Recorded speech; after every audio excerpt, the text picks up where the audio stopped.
il y a de l'odeur de poudre dans l'air. Jean-François Copé a décidé de jeter les Français dans la rue.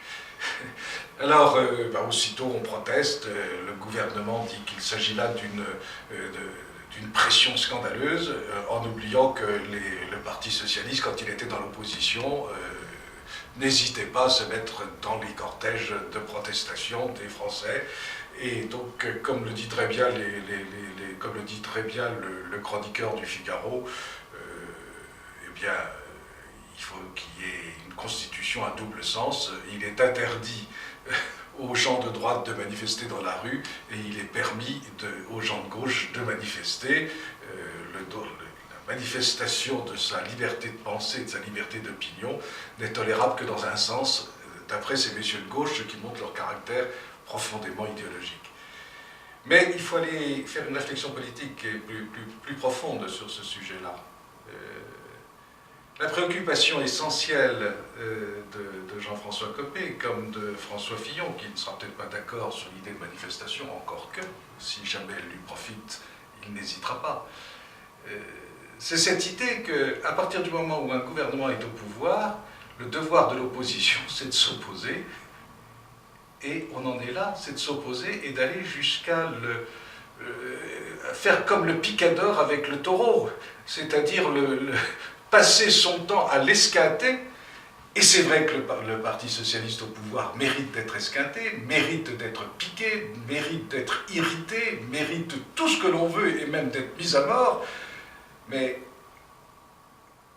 quel est le Français qui fera la réflexion? Qu'est-ce que c'est que cet État qui est en prise qui est entre les mains des partis? Et quand un parti se trouve dans l'opposition, il ne pense qu'à une chose, c'est à gêner et à empêcher le gouvernement de gouverner pour prendre sa place. Alors il est très juste que les Français risquent d'aller dans la rue. Bien sûr, ils se mettront dans la rue dans peu, que ce soit sur les questions de liberté professionnelle, que ce soit sur les questions de pouvoir d'achat, peu importe, mais les Français seront dans la rue parce qu'ils en ont assez des mesures gouvernementales. Mais à quoi pense un parti politique? Il pense à récupérer cette protestation populaire. En fait, Jean-François Copé s'exprime de cette façon-là et durcit son discours parce qu'il sent très très bien que l'opinion publique française se durcit et à tous les niveaux, depuis les grands patrons jusqu'aux couches les plus populaires.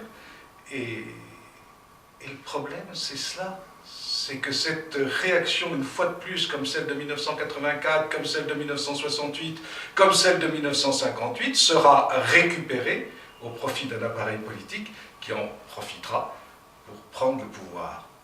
Et il y a là quelque chose de dramatique en France. Et cela, c'est depuis 1789. Qu'on se souvienne, notamment sur la Convention thermidorienne, la succession des coups d'État pour empêcher à tout moment une vraie France de se manifester parce que les appareils politiques, parce que les hommes qui tiennent le pouvoir ne veulent pas le lâcher et s'entretuent entre eux pour se le conserver entre eux plutôt que de le laisser véritablement à une manifestation populaire qui devrait s'incarner alors dans un autre État. Un État qui ne soit pas partisan, un État qui soit libre, indépendant, arbitre et qui redonne aux Français toute leur liberté. La vraie question, elle est là.